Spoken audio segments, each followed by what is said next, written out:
Hello everybody, and thank you so much for joining us today for one of our how-to guides. We're celebrating Amaryllis during the month of December as our flower of the month. So we're showing you all sorts of different types of arrangement that this flower lends itself to. So today we're going to create an Amaryllis wreath.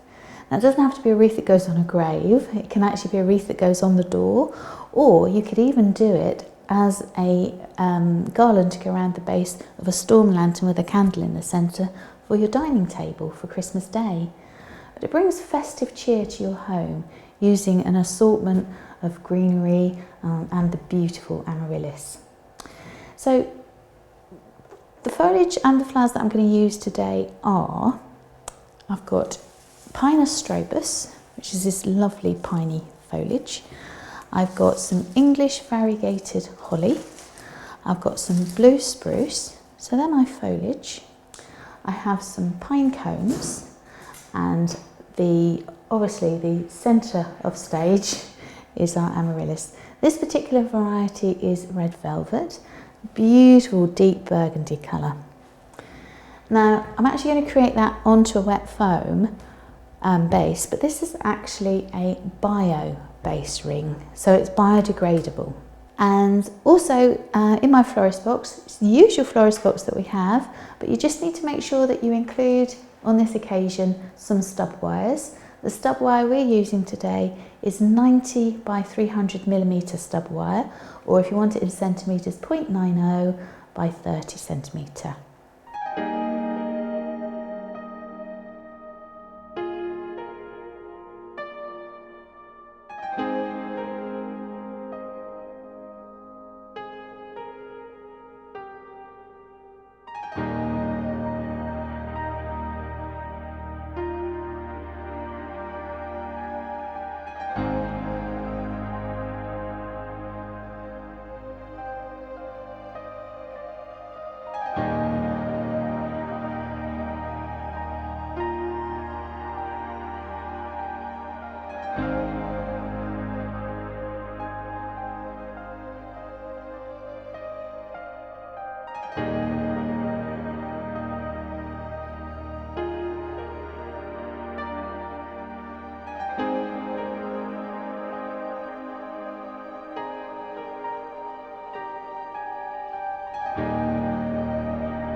I hope you've enjoyed our Amaryllis wreath.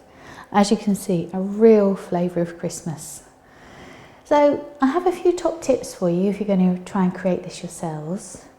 You can make it up a couple of days in advance. If you're going to use it indoor, then I'd probably recommend that you use the buds of the amaryllis, or at least make the arrangement up when they're in bud form, just so you get as long a life with them as you possibly can. Store it somewhere nice and cool but frost free, and then that will hold back the development. If you're going to use it on the front door or outside, I probably would make sure that the amaryllis are fully bloomed so you get the full beauty of the flower. Top tip number 2, if you didn't want to use amaryllis, there are loads of other flowers and berries, etc. that will give you the same kind of impression. You could use ilex berries, hypericum berries, carnation, chrysanthemums, even preserved foliage if you wanted to, if you want to keep it that little bit longer. Artificial varieties of flowers as well. And obviously roses. Artificial roses would look really good in there as well. I would recommend, if you're putting it on your front door, that when you need to go ahead and water it, just remove it from the front door, pop it on the patio or somewhere suitable and just chuck water over it. Then once it's stopped dripping, you can then replace it. Same as if you've got it indoors, move it onto your draining board, pour a jug of water over it, wait till it stops dripping and then replace it. Okay. Top tip number 4, small thing, but it does make quite a difference. If you are using holly and you are using something like amaryllis, which is really quite delicate, make sure you put the holly in afterwards. If you put the holly in first and then you try and thread the amaryllis through that, the actual sharp spikes of the holly are going to rip the petals of the amaryllis. Okay, so just do it the other way around. Okay, well, I hope you've enjoyed our how-to guide today. I have to say this is one of the ones that I've really enjoyed doing. So thank you for watching. Don't forget to subscribe to our YouTube channel, where there are lots more tips and hints and inspirational ideas for you to create arrangements for your own pleasure or for perhaps family or friends. Don't forget to like us and share us with your friends. And keep those comments coming. We love to hear what you think about what we've created. I look forward to welcoming you back again very soon. Bye for now.